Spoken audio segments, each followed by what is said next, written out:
अस्सलाम वालेकुम। Salman trades and farming welcome viewers. आज बात करेंगे पोल्ट्री फार्मिंग की कि घर पे या फार्म पर आप किस तरह से इनकी फार्मिंग कर सकते हैं और कैसे इनसे फ़ायदा उठा सकते हैं। क्या इनकी वैक्सीनेशन करनी है, क्या इनको खुराक देनी है और इनको बीमारियों आ जाएँ तो कौन कौन सी बीमारियाँ आती हैं, इंशाअल्लाह इस वीडियो में सब कवर करेंगे। तो सबसे पहले आप कोशिश करें कि इनको खुला माहौल दें, क्योंकि खुला माहौल में ये बीमारी से दूर रहती हैं। अगर ये खुली फिरती रहेंगी और दरबे में हर वक्त बंद नहीं रहेंगी तो ये बीमारियों से दूर रहेंगी। अगर ये हर वक्त दरबे में बंद करके रखेंगे तो ये जल्दी बीमार हो जाती हैं। और वैक्सीनेशन की बात कर लें तो ये पोल्ट्री फार्मिंग में वैक्सीनेशन के बगैर नहीं चल सकती। सिर्फ दो वैक्सीनेशन के बारे में बताऊंगा, एक ND-IB और ND लसोटा। जो ND-IB है वो जब चूज़े निकलते हैं अंडों में से तो एक हफ्ते बाद महीने के अंदर अंदर उनको ND-IB करनी होती है। उसके बाद हर महीने छोटे बड़े परिंदों को आपने ND लसोटा हर महीने करनी है। उससे ये बहुत सी बीमारियों से बचे रहेंगे, तंदुरुस्त रहेंगे और अफज़ाइश नस्ल भी अच्छी करेंगे। दूसरे नंबर पे कोशिश ये करें कि अपने फार्म पर सिक्योरिटी का अच्छा बंदोबस्त करें। जैसे कोई एक डॉग ज़रूर रखें, ठीक है, क्योंकि डॉग की वजह से कोई बिल्ली वगैरह या नेवला वगैरह नहीं आता। तो ये बहुत ज़रूरी है, क्योंकि अगर बिल्ली वगैरह आ जाए वो उनको तंग करे तो ये स्ट्रेस में चले जाते हैं। अगर परिंदा स्ट्रेस में आ जाएगा तो उस तरह से अंडे वगैरह नहीं देगा, अफज़ाइश नस्ल नहीं करेगा। तो सबसे पहले आप कोशिश करें अपने फार्म पर या घर में ब्रीड अच्छी इंतखाब करें।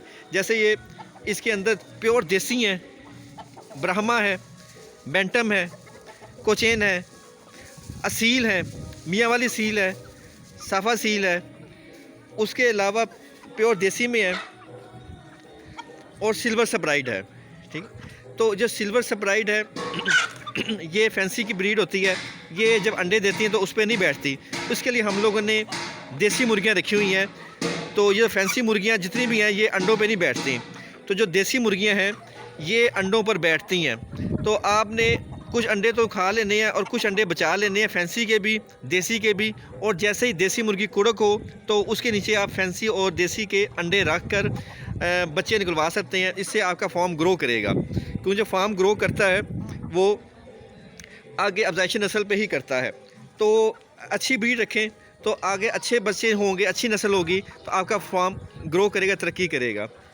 इसके अंदर आप देख सकते हैं कि असील ज़रूर रखें, क्योंकि असील में फ़ायदा है। असील के भी बच्चों ने उतनी खुराक खानी है और उतना ही टाइम लेते हैं, लेकिन ये है कि अच्छी नस्ल का रखेंगे तो 6 महीने 8 महीने तक जब बच्चे बड़े हो जाएं, जवान हो जाएंगे, तो वो आपका फार्म में एक अच्छी मालियत का इन्वेस्टमेंट हो जाएगी।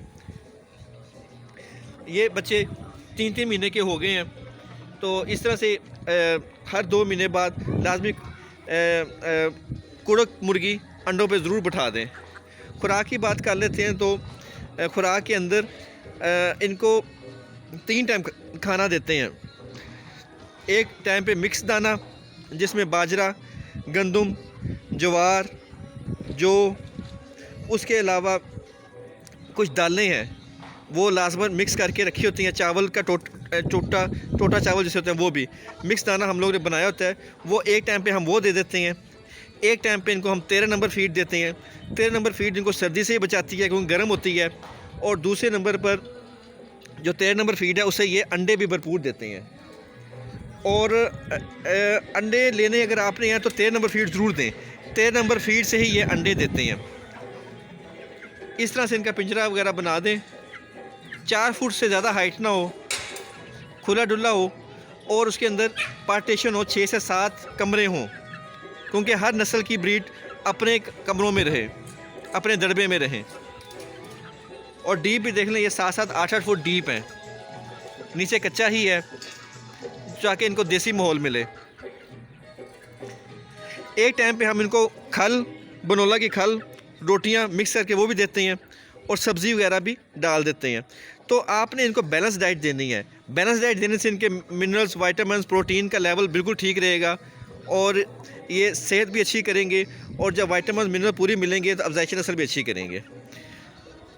परिंदों को, जानवरों को खुला छोड़ें फार्म के अंदर ताकि ये बीमार ना हो, बहुत ज़रूरी है।